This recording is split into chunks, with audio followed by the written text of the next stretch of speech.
Hey gals and guys, it's your host Phil Larson, and this is your motivational high five on limits. Let's do this.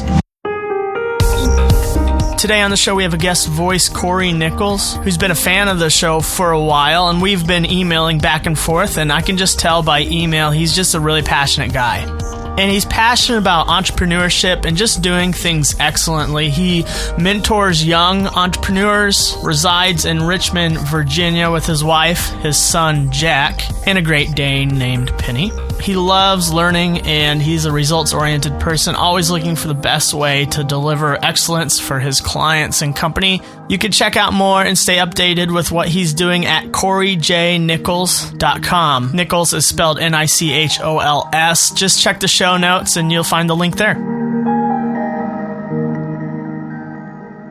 Hello, Phil, and hello, listeners of Your Motivational High Five. My name is Cory Nichols, and I have the distinct honor of being a guest today on Phil's podcast. Phil and I got introduced to each other in a very unique sequence of events.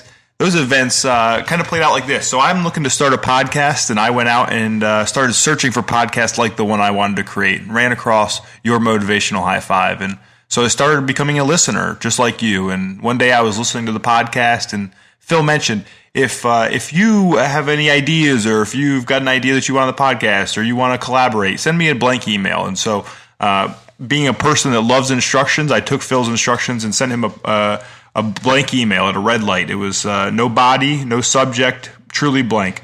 And Phil replied to me, and we had some dialogue, some conversation, and Phil ended up on my website and realized that he and I wanted to do something very similar, create a podcast that helped people. And so he offered to do a collaboration, and I quickly obliged. I said, absolutely, I would love to do a collaboration with you. And then I procrastinated. I procrastinated for quite some time, and when Phil followed up with me, I simply told him I felt like an imposter. I had this limiting fear in my mind, and I didn't feel like I was an expert or that I had something to contribute to the conversation. And so Phil said, well, the original question was, what are you learning today?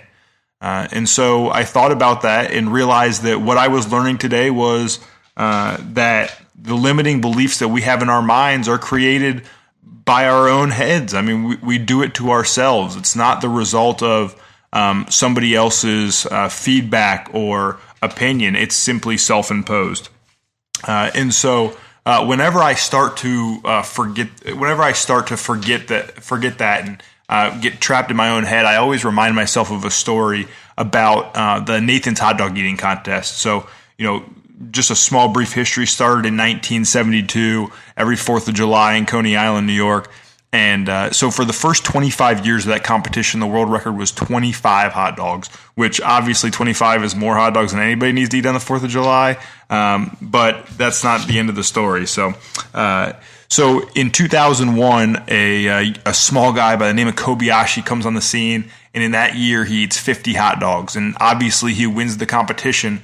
But bigger was that he doubled the world record, and obviously in the world of record breaking, that's just unheard of. You've got people like Michael Phelps who break a record by maybe a half a second, or Usain Bolt who's breaking it by tenths or even hundredths of a second. And then here comes a guy who doubles the record. I mean, it's unheard of. And so after the competition, he was interviewed and he was asked, how did you beat the record by so much? And his response was, I didn't know the record was 25. And so the story reminds me that if the rest of the people on that stage that day hadn't known that the record was 25, they probably would have eaten more. And in reality, since that day, those same people have been back on that stage in recent years and eaten more than 25 hot dogs. But before that day, they had the cap on, the limit of 25 that was imposed by their history and their knowledge. And Kobayashi didn't have that limiting belief. And so that's what I'm learning today. I'd like to thank Phil for having me on. Take care and have a great day. Thanks. I love Cory's honesty there. And what he's talking about, self-limiting beliefs, man, I have experienced this actually very recently. As I mentioned in the last episode, I've been running recently, and I've been using this interval training app. And right before I started my workout, I pulled it up to see what it was going to be. And for that day, it was going to be run for 8 minutes, walk for 5 minutes, and then run for another 8 minutes. And to see what was coming up the next workout, I swiped over and saw that it was going to be run for 20 minutes nonstop. And that really freaked me out. And I was nervous enough about running for 8 minutes straight.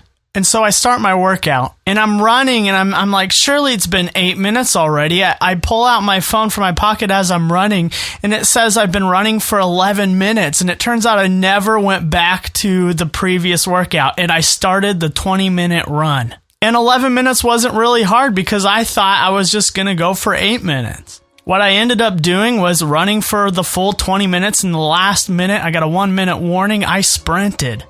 Oh, the power of our self-limiting beliefs. That day was a reminder to me that I am capable of much more than I realize. And so are you. Cory's message invites us to self-examine. What limits are you imposing on yourself? Think of those things as we wind down this episode, and we want to tell ourselves almost into tricking our brain through neuroplasticity and telling ourselves that we have the ability to do so much. And we do that every episode, at the end of the episode, by looking at a reflection of ourselves and saying a positive mantra or affirmation, and today's is this: I am capable of pushing beyond what I believe is my limit.